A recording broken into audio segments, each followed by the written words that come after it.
저는 시간에 다시 한번 제목을 정했습니다. 새해에는 이렇게 삽시다. 그 두 번째입니다. 지난 새해 첫 주에는 새해는 이렇게 삽시다 하고 제목을 정해놓고 우리 같이 은혜를 나눴지만, 오늘은 두 번째, 새해는 이렇게 삽시다. 그 두 번째 시간으로 다시 한 번 더 말씀을 드립니다. 우리는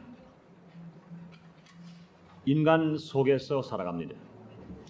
인간은 인간 속에서 서로 대인 관계를 유지하면서 살아가는 한 삶 속에 있습니다. 아무리 우리가 유능한 사람이라고 하더라도 혼자 살 수 있나요? 혼자는 못 삽니다. 아무리 건강한 사람이라도 혼자 살면, 아무리 아름다운 사람이라도 혼자 살면, 아무리 명예와 권세와 물질과 세상 것을 다 소유하고 있다 하더라도 혼자 살면 그 사람은 행복할 수가 없으며 또한 기쁨의 생활을 할 수가 없는 것입니다. 그러므로 사회를 우리가 벗어나서는 또한 생존하면서 살아갈 수도 없는 것입니다. 아무리 좋은 나무, 좋은 제목을 우리가 가꾸려고 하더라도 나무 하나만 딱 심어놓고 그 나무가 좋은 제목감이 되기 위해서 아무리 거름을 주고 아무리 가지를 잘 쳐준다 하더라도 나무 한 나무를 큰 들판에 심어놓으면 그 나무는 절대로 제목감은 안 되는 겁니다. 제목감에 되려면 많은 나무를 심어놓고 그 많은 나무 속에서 가지를 쳐주고 거름을 잘 주면 그 나무 속에서, 많은 나무 속에서 잘 자란 나무가 훌륭한 제목감이 됩니다. 들판에 하나 서 있는 나무는 그것이 하나의 이제는 사람을 쉬게 할 수 있는 정자나무는 될지 몰라도 절대로 제목감은 되지 못하는 겁니다. 그러므로 훌륭한 제목감은 많은 나무 속에서 자란 나무가 훌륭한 제목감인 겁니다. 또 이런 것이 있죠. 아무리 잘 타는 장작이다 하더라도 그 장작을 불이 막 타고 있는 그 속에서 뽑아내서 혼자 타게 내버려 둬보세요. 그 장작은 절대로 안 탑니다. 잘 타는 장작도 불타는 속에서 빼내면 꺼지고 말듯이, 아무리 좋은 제목감이라 하더라도 많은 나무에 심어놓지 않고 혼자 들판에 심어놓으면 제목감이 될 수가 없듯이, 우리가 인생이 아무리 잘났고 아무리 하나님의 자녀가 되어서 우리가 산다 하더라도 우리 혼자는 살 수가 없는 것입니다. 그러므로 우리는 새해에는 어떻게 살길 원합니까? 우리가 새해라고 하는 것은 깨끗한 종이를 받은 그 새 마음과 같은 것입니다. 그 속에 내가 그리고 그 속에 내가 설계하는 데 따라서 우리는 어떻게 살 것이냐, 이 방향이 설정되어 버리고 마는 것입니다. 그러므로 우리는 새해를 맞이한 우리가 어떻게 하면 하나님의 지혜를 쫓아 올바른 대인 관계를 유지하면서 우리가 성공적인 삶을 영위할 수 있을 것인가, 여기에 대해서는 5가지를 나눠서 말씀을 드리겠습니다. 첫째로 우리는 이렇게 살아야 되겠어요. 한번 따라하세요. 용서하며 살아갑시다. 네. 우리는 많은 나무 속에서 좋은 제목감이 나오는 것처럼, 우리가 또한 불이 계속 타는 속에서 그 장작이 잘 타는 것처럼, 우리는 많은 사람 속에서 살아갈 때 우리는 훌륭한 사람이 될 수 있는 것입니다. 그래서 우리가 훌륭한 사람이 되고 우리가 인정받는 사람이 되고 삶 속에서 행복을 영위하여 복되게 살아가기 위해서는 우린 대인 관계를 아름답게 유지하지 않으면 안 됩니다. 대인 관계를 아름답게 유지하며 살아갈 때 우리가 행복하며 살 수 있으며 풍요롭게 살아갈 수 있는 것입니다. 그러기 위해서 내가 먼저 할 게 뭘까요? 용서받아야 됩니다. 근데 여러분, 우리가 용서받으며 산다는 것은 내가 먼저 용서하는 사람은 내가 용서를 받으며 살아요. 인간의 삶 속에서 내 스스로 우리가 해야 할 일이 뭘까요? 하나님 앞에서나 사람 앞에서 내가 먼저 용서받는 삶을 살아요. 왜 그래요? 이 사람들은 다 허물이 많아요. 사람들은 다 약점이 많아요. 사람들은 실수가 많아요. 여러분, 예수를 믿고 살아간다고 해서 실수 안 했어요? 여러분, 하나님의 자녀라고 해서 여러분 허물이 없어요? 여러분, 하나님의 자녀라고 해서 이 세상 만족한 삶으로 자신 있게 살아갈 수 있어요? 아닙니다. 하나님의 자녀이지만 아직까지 우리는 천국에 들어가지는 않았습니다. 아직까지는 천사만은 조금 못한 사람입니다. 하나님의 자녀지만 우리는 지금 공중에서 살아가는 것도 아니고 천국에서 살아가는 것도 아니고 우리 똑같이 예수를 믿을 때도 땅에 발을 디디고 살고 있고 예수 안 믿을 때도 어쩔 수 없이 땅에다 발을 디디고 우리는 살고 있는 것입니다. 그럼 우리는 허물이 많아요. 그렇게 해서 우리는 날마다 용서받으면서 살아가는 사람이 되어야 됩니다. 용서받아가면서 살아갈 때 우리는 대인 관계 속에서 관계가 잘 아름답게 유지되는 것입니다. 그런데 여러분, 내가 먼저 용서받는 길은 뭘까요? 내가 먼저 용서하는 길인 겁니다. 여기도 주님 뭐라 말씀하세요? 용서하라. 그리하면 너희가 용서를 받을 것이요. 오늘 본문에 그렇게 말씀하십니다. 또 예수님이 주기도문에서 뭐라 말씀하십니까? 마태복음 6장 11절에 보니까 우리가 우리에게 죄 지은 자를 사하여 준 것 같이 우리 죄를 사하여 주옵시고. 이 사는 게 뭡니까? 죄 용서입니다. 그러므로 우리가 우리에게 죄 지은 자를 용서하여 주신 것처럼 하나님 아버지시여 우리의 죄도 계속해서 용서하여 주옵시고. 이 기도를 날마다 예수님께서는 하라고 우리에게 가르쳐 주시는 것입니다. 그러므로 우리가 이 대인관계 속에서 우리에게 결국은 죄를 지는 사람도 있고 우리에게 허물을 베푸는 사람도 있고 우리에게 여러 가지 고통을 주는 사람이 있어요. 어떻게 할까요? 그런 사람들을 먼저 내가 사하여 주고 내가 먼저 용서해 주고 그 다음에 하나님 앞에 큰 나의 죄, 큰 나의 허물을 가지고 하나님 아버지시여 우리의 지은 죄를 내게 지은 죄를 내가 용서해 주었습니다. 마찬가지로 하나님 아버지시여 내가 지은 죄를 지금 나를 위해서 사하여 주시고 용서해 주옵시고 기도하는 사람이 되립니다. 또 마태복음 6장 14절에 뭐라 말씀하십니까? 너희가 사람의 과실을 용서하면 너희 천부께서도 너희 과실을 용서하시려니와 너희가 사람의 과실을 용서하지 아니하면 너희 아버지께서도 너희 과실을 용서하지 아니하시라 말씀하십니다. 사랑하는 성도 여러분, 여러분의 과실을 용서받기를 원하십니까? 그렇다면 우리가 할 일이 뭐냐? 우리가 먼저 사람의 과실을 용서하는 사람이 됩니다. 그런데 사랑하는 사람은 이 대인관계 속에서 이토리가 되고 대인관계 속에서 이롭게 살아가고 대인관계 속에서 멸시와 천대를 바라가며 살아가는 사람 어떤 사람입니까? 다른 사람의 용서는 절대로 못하고 나만 용서를 받겠다고 하는 사람, 그 사람은 절대로 대인관계 속에서 이토리 되어버리고 맙니다. 그 사람은 이롭습니다. 하나님의 인정도 받지 못합니다. 하나님의 사랑도 받지 못합니다. 그러나 사랑하는 성도 여러분, 우리가 먼저 남을 용서하면 하나님은 우리의 과실을 용서해 주심으로 말미암아 하나님 앞에 어여삐 쓸 수 있으며 우리가 양심 앞에도 어여삐 쓸 수 있으며 우리 마음속에도 날마다 평안과 기쁨을 우리가 살아갈 수 있습니다. 또 우리가 진실로 내가 먼저 남을 용서하면 남을 정죄하는 사람은 마음이 괴롭지만 남을 먼저 용서하는 사람이 되었으면 내 마음에 평안이 옵니다. 여러분 그렇지 않겠어요? 여러분에게 잘못하는 사람을 두고 여러분이 한번 정죄해 보세요. 여러분이 한번 미워해 보세요. 여러분이 한번 원망해 보세요. 그 순간은 좀 속이 상쾌한 것 같아요. 아주 기분이 좋은 것 같아요. 그러나 그 다음에 돌아가서 밤에 잠을 자려면 그 마음속에 괴로움이 옵니다. 나도 죄인인데 내가 용서를 못했구나. 나도 죄인인데 내가 정죄했구나. 나도 죄인인데 내가 원망했구나. 다 가서 돌아갔어. 다리를 뻗고 잘 수가 없어. 마음이 괴롭습니다. 그러면 어떻게 돼요? 내가 평안하게 잠을 자려면 내가 달아와입니다. 쫓아와서 다음날 아니다. 내가 어제 너는 나에게 실수를 했지. 그런데 내가 너를 정죄했어. 용서하지 못했어. 원망했어. 시기했어. 질투했어. 그러고 나니까 어제 밤새로 잠을 자지 못했어. 그런데 나는 지금 내가 괴로워 안 되겠어. 나는 너를 용서한다. 나는 너를 사랑한다. 나는 너를 정죄하지 않는다. 나는 너 이해한다. 이러고 집에 돌아가면 두 다리를 쩍 뻗고 평안하게 잠을 잘 수 있는 우리의 모두가 알아들 수 있는 것입니다. 그러므로 사랑하는 성도 여러분, 남을 정죄하면 내가 먼저 괴로워요. 남을 먼저 용서하면 내가 먼저 평안 속에서 살아갈 수 있습니다. 그러므로 우리가 용서하는 사람이 됐을 때 가정은 평안할 수 있습니다. 용서하는 사람이 됐을 때 그 단체가 평안합니다. 용서하는 사람이 됐을 때 이웃이 평안합니다. 그러므로 우리 모두가 즐거우면서 우리가 복되게 승리하면서 우리가 살아갈 수 있습니다. 그러므로 사랑하는 성도 여러분, 여러분, 1985년도에 우리가 살아가는 생활 속에서 나에게 잘못하는 사람 수없이 있어요? 없나요? 있습니다. 그럴 때 우리가 할 일이 뭐냐? 그럴지라도 하나님은 나의 주홍같이 붉은 죄, 나의 목보라 검은 죄를 용서하시고 사랑하셔서 하나님의 아들로 만드셨는데, 나를 하나님의 백성으로 만들으셨는데, 나에게 지은 그 사람의 죄를, 그 허물을 내가 용서할 수 없겠는가?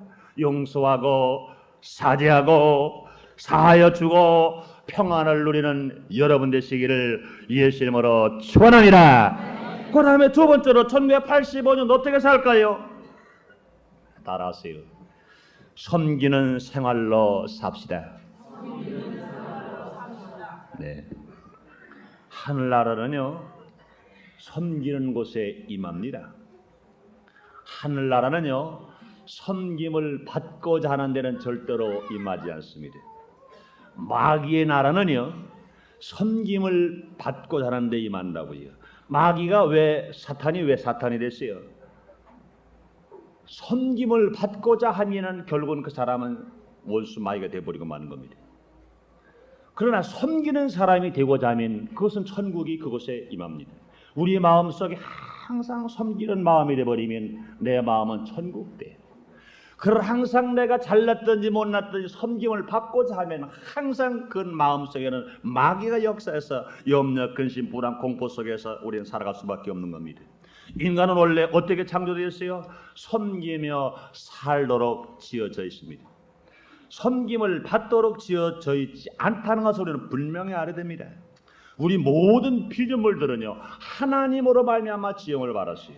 그러므로 이 사람들은요, 온 세상 모든 피조물을 다 이용하고 이것을 관리하고 이것을 다스리면서 이 모든 힘을 가지고 여호와 하나님을 섬기며 살아갈 때, 나에게 소유되어 있는 물질, 나에게 소유되는 시간, 몸, 세상 것 모든 것 하나님 주신 것을 가지고 하나님을 섬기면서 살아갈 때 우리는 행복하게 살고 부유하게 삽니다. 그런데 여러분, 아람과 하와는 에덴 동산을 하나님으로부터 몽땅 수고 없이 선물로 받았어요. 아담과 하와가 살 수 있는 삶은 뭡니까? 에덴 동산의 그 부유로움과 그 풍성함과 그 기쁨과 즐거움과 사랑과 건강과 이 좋은 것을 가지고 몽땅 다 누리면서 못할 겁니까? 오히려 하나님 아버지만 섬기며 살아가면 복되게 살아갈 수 있었습니다. 그런데 불구하고 마귀가 유혹이 왔어요. 내가 선악을 알게 한 다음 열매를 따먹으면 너도 하나님처럼 될 것이다. 너도 섬기는 사람이 아니라 너도 섬김을 받는 사람이 될 것이다. 마귀가 가만히 보니 이 유혹하는 소리를 아담과 하와가 들어보니까 또 그것도 그럴 것 같대. 욕심이 그 마음속에 들어왔습니다. 그렇지, 내가 섬기는 사람이 아니라 나도 섬김을 좀 받아보자 하고 보암직도 하고 먹음직도 하고 탐스키도 하는 선악을 알게 하는 나무 열매를 따먹는 순간 결국은 저주를 받아서 에덴 동산에서 쫓겨나 버리고 마는 것입니다. 사랑하는 성도 여러분, 우리가 인생을 살아갈 때 우리가 하나님 앞에서나 이 대인관계를 살아가면서 우리 마음속에 나도 섬김을 좀 받아야 되겠다, 나도 섬김을 받아야 되겠다, 그런 순간 벌써 마귀가 들어왔다고 생각했어요. 그런 순간 벌써 자기의 가정은 파괴되기 시작해버리고 자기의 사업은 멸망의 길로 떨어져 버리고 말고 자기의 국가와 민족도 존재 가치가 없어진다는 것을 분명히 알아야 됩니다. 그렇기 때문에 예수님이 땅에 오셔서 우리를 구원하신 목적 중에 하나, 그 뭘까요? 섬기는 사람으로 만들게 하기 위해서 친히 하늘보좌를 버리시고 말구요에 이 땅에 오신 것입니다. 그 예수님 뭐라 말씀하세요? 마태복음 10장 45절에 예수님은 친히 말씀하십니다. 인자가 온 것은 섬김을 받으려 함이 아니요 도리어 섬기려 하고 이 땅에 오셨다 말씀하십니다. 인자가 누굽니까? 예수 그리스도십니다. 하나님 아들 예수 그리스도가 이 땅에 오신 것은 섬김을 받으러 것이 아니라 오히려 섬기러 왔다고 말씀하셨습니다. 또한 예수님은 최후의 만찬 석상에서 말씀만 하지 아니하여 친히 12 제자의 발을 씻기셨어요. 스승이신 예수님이, 우리의 구세주이신 예수님이, 하나님의 독생자 아들이신 예수님이, 곧 성자 하나님이신 그 예수님이 12 제자들의 발을 씻기면서 12 제자들에게 이제 너희들이 섬김을 받는 사람 되지 말고 섬기는 사람이 되라고 본을 보여주고 만 것입니다. 그런데 인간이 저런 겸손히 섬기는 사람이 되려면 어떻게 될까요? 자아가 깨져야 합니다. 하나님을 섬기는 사람을 주님은 축복하시고 주님은 사랑하십니다. 사랑하는 성도 여러분, 우리가 하나님을 진실로 섬기고 우리가 이웃 사람을 섬기는 자사가 되기를 원하십니까? 그렇다면 우리 생활 속에 기적을 체험할 수 있습니다. 여러분, 많은 사람들이 왜요? 인간 속에는 고집을 가지고 섬기는 사람이 되지 못하고 섬김을 받는 사람이 되려고 하실 때 인간은 파괴되어 버리고 맙니다. 사랑하는 성도 여러분, 아담 하와가 마찬가지였던 것처럼 우리 믿음에서 아브라함도 마찬가지인 것입니다. 아브라함이 인생 75세가 될 때까지는 저 똑같은 마음속에 나도 좀 잘 살고 싶다, 그런 아담은 섬김을 받고 싶다, 그러고 살았던 것이 인간 75세가 되도록까지 결국은 실패 맞는 사람이로 되어버리고 말았습니다. 그러나 하나님께서 75세가 된 아브라함을 택했습니다. 그래서 그를 깨기 시작했습니다. 섬김을 받겠다는 마음을 가진 아브라함을 25년 동안 박살이 나도록 또 깨고 또 깼습니다. 얼마만 깼어요? 자기 이제는 마누라를 팔아먹을 만큼 깨버렸어요. 결국은 자기의 처에 이제는 몸종을 취해서 얻은 아들 이스마엘을 떼버릴 만큼 아픔도 있었어요. 마지막에 결국은 아들 이삭을 주셨지만 그 아들 이삭을 하나님 앞에 드릴 수 있을 만큼 그는 완전히 깨어져 버리고 말았습니다. 이와 같이 아브라함을 완전히 깨어서 섬기는 자세를 얼마나 섬겼든지 그 아들 독생자 아들 이삭을 아버지 하나님 앞에 섬김으로 제물로 내놓을 만큼 지어놓으신 후에 아브라함은 복에 근원되게 하시고 그 아들 이삭을 진실로 하나님께서 복을 허락하신 것입니다. 또 그뿐도 아니요, 야곱은요, 인간으로 얼마나 높아지려고 그랬어요. 야곱은요, 얼마나 높아지려고 했던지 자기는 분명히 작은 아들입니다. 구약에 보면은 분명히 하나님께 장작의 복을 줍니다. 아브라함의 복은 분명히 그 아들 되는 큰아들 에서에게 장자권의 복이 오게 되어 있습니다. 그런데 그 아들 동생이 되는 야곱은 얼마나 인간 높아지고 싶었던지 형이 팥죽을 달라고 할 때 팥죽을 주지 않았어요. 당신의 그 장자권의 축복권 나에게 달라. 그러면 내가 이제는 팥죽을 줄 것이고 그 장자권을 내가 사겠다. 그러고 나서 장자권을 팥죽 한 근에 사버리고 말았습니다. 그 다음에 그는 또 인간적으로 높아지려는 욕심의 복이 있었습니다. 그래서 자기 어머니 리브가와 함께 아버지를 속이고 형을 속여서 결국은 양을 잡아 음식을 만들어 아버지에게 대접하라고 아버지에게 축복을 받았습니다. 그러고 나서 인간적으로 축복을 받아 좀 높아지려고 하다가 결과적으로 형에게 쫓겨나가서 아저씨 나반의 집에 갔습니다. 아저씨 나반의 집에 가서 좋은 아내를 얻고 많은 축복을 받으려고 인간적으로 얼마나 높아지려고 했습니까? 그러나 결국은 야곱은 얼마 동안이요? 21년 동안 그는 깨어졌습니다. 항상 그는 속고 또 속고 살았습니다. 그 인간적으로 높아지려고 하는 그 길을 우리 하나님께서는 박살이 나도록 다 깨버리고 약국강 나루터에서 선사와 씨름하는 기도를 하게 만들고 그 다음에 하나님께서 이만하면 네가 깨어질 만큼 다 깨졌다 생각하신 후에 이제는 야곱을 바꿔 이스라엘로 만들어 사기꾼을 받고 하나님과 겨루어 이긴 사람으로 만들어 축복을 주신 것입니다. 그러므로 사랑하는 성도 여러분, 인간적으로 아무리 높아지려고 하더라도 인간이 섬김을 받으러 갈 사람은 깨어버리고 만 것입니다. 우리가 인간을 섬기려고 하는 그런 마음 자세로 낮아질 때까지 주님께서는 깨고 마는 것입니다. 그뿐도 아니에요. 여러분, 모세를 보세요. 모세는 분명히 히브리인입니다. 나이 40이 되어서 이제는 바로의 궁에서 문무를 겸비한 장군으로 이제는 애굽의 왕으로 자랄 만큼 훌륭히 자랐습니다. 이제 높임을 받을 만큼 되었습니다. 그런데 그 마음속에 영웅심이 생겼습니다. 자기 어머니에게 너는 애굽인이 아니라 너는 히브리이다. 영웅심이 생겼습니다. 내가 이만하면 문무를 겸비한 사람이다. 그렇다고 하면 나도 무엇인가 할 수 있지 않겠는가, 자기 높아질 수 있지 않겠는가 생각했습니다. 그래서 결국은 이제는 애굽인이 히브리인을 때립니다. 그러니까 내동포 히브리인을 때리는 그 애굽인을 쳐서 죽여버렸습니다. 왜 죽였습니까? 나는 히브리인으로서 히브리인에게 영웅 대우를 받으며 내가 히브리인에게 내가 섬김을 받는 사람이 되겠다고 생각했습니다. 그러나 하나님 불원치 않으셨습니다. 어떻게 했어요? 그는 이제 살인죄의 누명을 씌워서 겨우 미디안 광야에 40년 동안 완전히 박살이 나도록 하나님께서 그를 깨놓으시고 이제는 80세가 되어서 이제 아무것도 뭘 한다고 말할 때 이제는 정말로 나는 섬기는 사람만 되겠다고 말할 때, 나는 섬김을 받는 사람이 아니라 섬기는 사람이 되겠다고 말할 때, 그를 민족의 지도자로 주님이 세워 하나님께서 사용하신 것을 볼 수 있습니다. 사랑하는 성도 여러분, 하나님은 우리의 생활이 섬김을 받으려면 여지없이 깨트려버리고 맙니다. 사랑하는 성도 여러분, 예수를 믿고 살아가면서도 우리가 깨어지는 사람이십니까? 그렇다고 하면은 하나님께서 선의적으로 보면은 나를, 하나님을 잘 섬기고 이 세상 사람들을 잘 섬기는 사람으로 만드시기 위해서 깬다고 생각하시고, 우리가 부정적으로 볼 때는, 내가 깨어질 때는 내가 아직도 섬기는 자세가 못되고 섬김을 받으려고 하는 그 욕심과 자만의 마음이 내 마음에 들어 있구나 생각하시고, 깨트려질 때 열심히 우리는 깨어짐으로 말미암아 섬김을 받는 자세가 아니라 섬기는 자세가 되어 우리가 주님 앞에 영광을 두는 삶이 되어야 됩니다. 사랑하는 성도 여러분, 토기장이가 그릇을 만들 못해 이래요. 열심히 깨야 됩니다.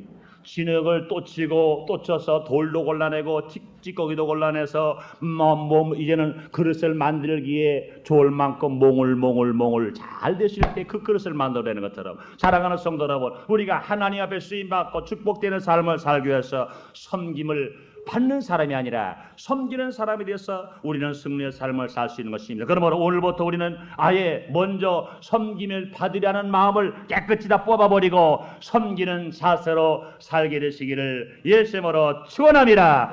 그러기 위해서 우리가 할 일이 뭡니까? 직분 생각하지 마세요. 목사인 저도 섬김을 받는 자세로 목회를 했다고 하면 이 교회는 부흥할 수가 없습니다. 여기 장로님 기도하시되 장로님 자신도 마찬가지입니다. 섬김을 받는 자세로 목회에서 우리가 총무장로님을 임하면 안 되는 것입니다. 전도사님, 목사님 마찬가지, 다 마찬가지인 것입니다. 조장님도 마찬가지요, 집사님도 마찬가지요, 구역장님 마찬가지입니다. 우린 모두가 다 하나같이 한 사람 한 사람이 나는 섬김을 받는 사람이 아니라 나는 섬기는 사람이다. 목사도 섬기는 사람, 장로님도 섬기는 사람, 전도사님도 섬기는 사람, 권사님도 섬기는 사람, 조장님도 섬기는 사람, 집사님도 섬기는 사람, 구역장을 섬기는 사람, 성도로 섬기는 사람, 다 섬기는 자세로 우리가 생활해 나갈 때 가정은 행복할 수 있어요. 교회는 부흥할 수 있어요. 우리 삶의 기적은 충만하게 임하게 될 줄 믿습니다. 우리 가정도 마찬가지입니다. 가정도 아내가 남편을 섬기는 마음 되고, 아내도 남편을 섬기는 마음 되고, 남편도 아내를 섬기는 마음 되고, 부모가 자녀, 부모, 형제를 모두가 다 내가 섬김을 받는 자리에서 거들을 피지 말고 하나같이 겸손한 자세로 머리를 숙이고 우리가 생활해 나가면 분명히 가정은 행복할 수 있어요. 그 사업은 정말로 부흥할 수 있어요. 그 국가는 평안할 수 있어요. 하나님의 영광이 나타날 수 있습니다. 그러므로 1985년 우리가 살아가면서 너나 나나 할 것 없이 모두가 다 먼저 섬기는 자세로 겸손하게 살게 되시기를 예수님으로 축원합니다. 그 다음에 세 번째 따라하세요. 받는 삶보다 주면서 삽시다. 네, 풍요로운 삶의 원리는요, 받는 것보다 주는 것에 있는 것을 여러분 항상 알아야 돼요. 성경에도 사도행전 20장 35절에 보니까 주는 것이 받는 것보다 복이 있느니라 그랬습니다. 하나님의 삶의 원리는요, 주는 것입니다. 그래서 요한복음 3장 16절에 뭐라 말씀했어요? 하나님이 세상을 이처럼 사랑하사 독생자를 주셨으니, 독생자를 주셨으니, 하나님은요 에덴 동산을 아담과 하와에게 주셨어요. 하나님은요 죄짓고 불의하고 추악하여 멸망받아 지옥에 갈 수밖에 없는 우리들에게 한 분밖에 없는 아들 독생자 예수 그들을 이 땅에 보내주셨어요. 예수님이 부활 승천하시가는시 우리를 고아처럼 버리지 아니하시고 다른 보혜사 성령을 우리에게 보내주셨어요. 이렇게 모든 걸 주시는 하나님은 부족함이 없는 하나님이신 것입니다. 너무너무도 우리 하나님의 세계는 풍족하고 풍요로운 삶을 사시는 것입니다. 그러므로 하나님의 자녀된 우리는 어떻게 될까요? 하나님의 본성을 따라 살아갈 때 비로소 우리가 풍요롭게 살아갈 수가 있는 것입니다. 언제나 자기 중심으로 받으려고 하면 전국적으로 뭐가 다가와요? 전쟁이 다가오고 전국적으로 파멸밖에 다가올 게 없습니다. 내가 받겠다. 여러분, 사랑도 마찬가지입니다. 부부간에 사랑도 내가 받겠다면 뭐밖에 없어요? 부부 싸움밖에 없어요. 그러나 주겠다 주겠다고 갖다 보세요. 얼마나 사랑스러운 가정이 되는가. 사랑하는 부부, 내가 남편을 사랑하니까 남편의 사랑을 나 혼자 독차지하겠습니다. 내가 아내를 사랑하니까 아내의 사랑을 독차지하겠습니다. 내가 어머니 아버지를 사랑하니까 부모님의 사랑을 독차지하겠습니다. 이렇게 생각하는 그 가정의 부부는 쌈밖에 없고 형제간엔 쌈밖에 없어. 내가 아내를 사랑하니까 아내에게 마음껏 줍니다. 내가 남편을 사랑하니까 남편의 마음껏 줍니다. 이 주는 삶을 살 때 그 가정은 행복하고 사랑스러울 수 있습니다. 나라도 마찬가지입니다. 나라의 지도자, 대통령, 나라의 임금, 나라의 모든 지도자가 국민에게 무엇을 줄까 할 때 역사는 나타납니다. 국민도 마찬가지입니다.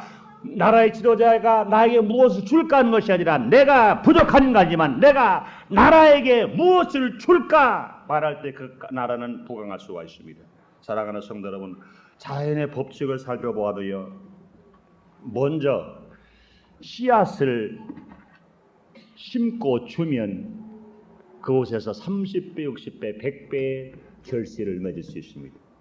씨앗 주는 것도 아까워서, 씨앗 심는 게 아까워서 내 것 그랬으면 씨앗을 심지 않고 나서 하나님 아버지시여 좋은 비를 주시옵소서, 하나님 아버지시여 또한 햇빛을 주시고요, 우리가 철회합니다, 금식합니다, 기도합니다, 이루어 주시옵소서. 씨앗을 심지 않고 무슨 열매가 날 수 있습니까?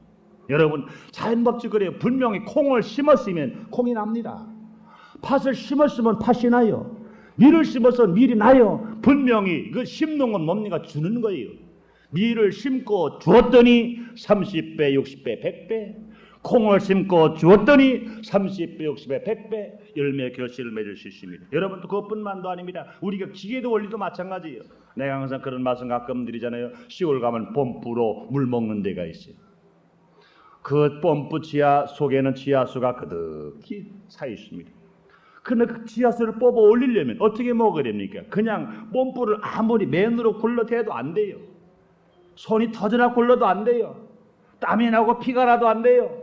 그러나 먼저 내가 있는 물 적든지 말든지 한 바가지 갖다가 이제는 펌프 위에다가 딱 붓습니다. 그러고 나서 펌프를 한 번, 두 번, 세 번 굴리면 콜콜콜콜 자기 힘이 지칠 만큼 물은 쏟아져 나오게 될 줄 믿습니다. 아멘. 여러분, 대인관계도 마찬가지입니다. 우리가 부모는 자녀에게 줄 줄 알아야 돼요. 남편은 아내에게 줄 줄 알아야 돼요. 아내는 남편이 줄 줄 알고, 스승은 제자에게 줄 줄 알고, 제자는 스승에게 줄 줄 알아야 돼. 줄 줄 아는 가정, 줄 줄 아는 단체, 교회, 구역, 국가가 언제든지 행복과 부흥과 번영이 항상 머물러 있게 되는 것입니다. 예수님도 밝게 말씀하십니다. 오늘 본문에 그러잖아요. 누가복음 3장 38절에 주라 그러면 줄 것이니 곧 후이되어 누르 건드려 넘치도록 가히 너에게 안겨주리라. 너희 헤아리는 그 헤아림으로 너희도 헤아림을 도로 받을 것이리라 말씀하십니다. 우리가 주면 주님은 뭐라 말씀하십니까? 곧 오래도 안 걸려서 곧 후일되어 누르고 흔들어 넘치도록 하여 도로 안겨주리라. 할렐루야. 우리가 주는 사람에게 절대로 빼앗아 가지 않습니다. 주는 사람에게 하나님께서는 곧 주십니다. 이 땅에서 주고, 여기 보니까 뭐라고 그랬어요? 너희 헤아림으로 도로 헤아림으로 받을 것이다. 헤아림은 뭡니까? 천국의 숫자 헤아림과 이 세상의 숫자 헤아림이 달라요. 그러면 이 땅에서 준 것, 이 땅에서 받을 수 있다는 겁니다. 이 땅에서 준 것 천국에서 받아 아닙니다. 천국에서는 상급으로 받고, 이 땅에서는 우리가 준 물질로 줬습니까? 물질로 받고, 건강 줬습니까? 건강 받고, 사랑 줬습니까? 사랑 받고, 이 땅에서 헤아림으로 도로 더 많은 여러분 되시기를 예수님으로 축원합니다. 그러므로 우리는 어떻게 줄까요? 사람들은 말이에요. 아이고 목사님, 난 줄 것이 없는데요. 여러분, 보이는 것으로 화려한 거 줄 것 없으면 보이지 않는 것을 주세요. 뭘 주세요? 믿음을 주세요. 여러분이 무슨 믿음이십니까? 하나님 말씀 충만합니까? 말씀을 들고 나가 말씀을 역시 전함으로 말미암아 그 사람들이 말씀을 들으면서 믿음이 자라 승리의 삶을 살 수 있도록 믿음을 주는 여러분 되시고, 절망한 사람이십니까? 하나님의 사랑을 가지고 나가 전해줌으로 말미암아 절망을 가진 그들에게 소망을 주며, 여러분 많은 사람들이 미움 속에서 사랑이 갈급한 사람이십니까? 그 사람들에게 사랑을 주세요. 여러분 믿음이나 소망이나 사랑은 눈에 보이지 않습니다. 사랑하는 성도 여러분, 이 세상에서 아무리 화려한 것이 없고 보이는 것이 없다라도 믿음과 소망과 사랑은 우리 모두 하나님 안에 바른 것이요 일간 열심히 나누춤으로 말미암아 날마다 믿음 소망 사랑이 샘물처럼 넘쳐서 여러분의 삶 속에 기적이 일어나게 되시기를 예수의 이름으로 축원합니다. 그러면 네 번째로 우리는 어떻게 살까요? 따라하세요. 남을 먼저 성공시키며 삽시다. 아멘. 성공하기를 원하시면 아멘 하겠습니다. 네. 이 세상에서 성공을 원하는 사람 아무도 없어요. 다 성공하기를 원해. 그런데 여러분, 남을 성공시키는 사람은 전국적으로 성공하며 복되게 삽니다. 그러나 여러분, 남을 짓밟고 남을 죽이고 일시적으로 성공하는 사람은 전국적으로 얼마 있지 않아서 그는 파멸해버리고 맙니다. 잘 들으세요. 남을 성공시킨 사람은 전국적으로 성공하며 살아요. 그러나 남을 죽이고 남을 멸시받고 짓밟고 디디고 일어난 사람은 당정은 쓴 것 같으나 결국은 그 물거품처럼 꺼져버리고 맙니다. 성경은 친히 말합니다. 잠언서 11장 25절 27절까지 잘 들어보세요. 남을 윤택하게 하는 자는 윤택하여 지리라. 곡식을 내지 아니하는 자는 백성에게 저주를 받을 것이나 파는 자는 그 머리에 복이 임하리라. 선을 간절히 구하는 자는 은총을 얻으려니와 악을 더듬어 찾는 자에게는 악이 임하니라. 다른 사람을 윤택해 하면 내가 윤택해진다는 겁니다. 다른 사람이 없을 때 물건을 파는 사람은 나에게 복이 임할지라도, 다른 사람이 없을 때 내가 욕심을 부리고 가격이 많이 오를 때를 기다리고 창고에 쌓아두는 사람은 저주가 임한다는 겁니다. 선을 간절히 주는 사람은 은총을 입게 되지만 악을 더듬어 찾는 자에게는 악이 임한다 그랬습니다. 그러므로 사랑하는 성도 여러분, 이 세상에서 우리가 성공적으로 삶기를 원하는 사람이 어디 있어요? 그런데 우리가 성공으로 사는 사람이 되기 위해서는 먼저 어떤 사람이 되어야 돼요? 남을 성공시키는 사람이 되어야 돼요. 여러분, 아름다운 꽃과 향기를 피운 나무는 좋은 열매를 맺을 수 있습니다. 그러나 아무리 그 나무가 크다 하더라도 꽃이 없는 나무, 향기가 없는 나무에는 절대로 열매가 맺을 수가 없는 것입니다. 사랑하는 성도 여러분, 하나님 우리를 성공시키는 분입니다. 얼마나 성공시켰어요? 지옥 갈 저와 여러분을 천당 갈 만큼 성공을 시켰어요. 저주받아서 고통을 당한 우리들을 축복의 사람으로 성공시키셨어요. 우리가 병들어 죽을 수밖에 없는 우리들을 건강한 사람으로 우리를 성공을 시키셨어요.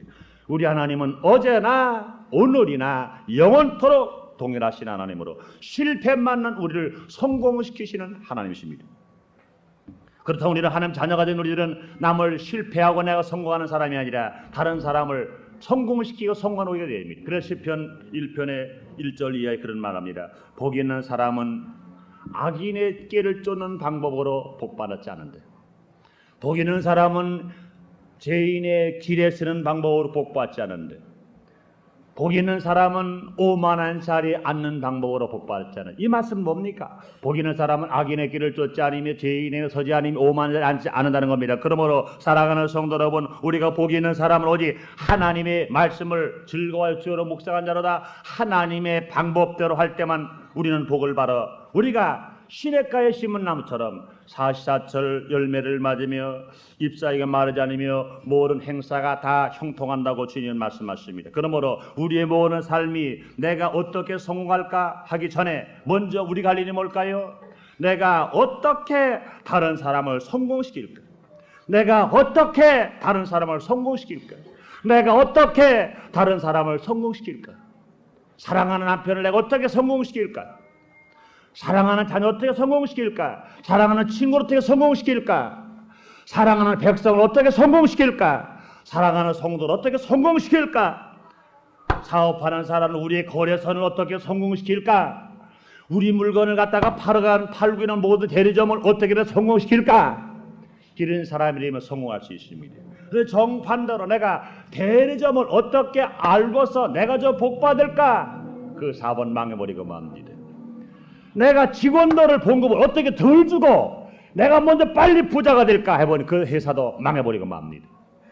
여러분, 회사 직원의 입장도 마찬가지입니다. 어떻게 하면 내가 근무하는 이 회사가 잘 될까? 그러고 일하는 그 회사는 잘 될 수 있습니다. 우리 국민도 마찬가지입니다. 어떻게 하면 이 나라가 잘 살게 될까? 어떻게 하면 이 나라가 부강이 될까? 어떻게 하면 이 나라가 선진대국에서 어깨를 나누며 힘있게 살아갈까? 나는 부족하지만 내가 어떻게 하면 될까? 나는 대한민국 남북한 6천만 민족 중에 한 명밖에 안 되지만 나는 어떻게 하면 될까? 내가 가지고 있는 지혜, 달란트, 내 지식, 내 힘 이걸 가지고 어떻게 하면 될까? 이런 마음을 가지고 남을 성공시킬 때 어떻게 하면 될까를 더 많이 부르짖을 때 주의 역사가 나타날 수 있습니다. 너무나 많은 사람들은 내가 어떻게 성공할까를 많이 합니다. 그러지 말고 내가 어떻게 나를 아는 사람들을 성공을 시킬까? 이것을 열심히 간구할 때 주의 역사 나타날 수 있습니다. 그러므로 거룩한 걱정하는 우리가 되어야 됩니다. 내가 어떻게 성공할까? 이거는 천한 걱정이. 그러나 내가 어떻게 남을 성공시킬까? 이거는 거룩한 걱정입니다. 거룩한 걱정하시고 성공과 풍요로운 삶을 사는 여러분 되시기를 축원합니다.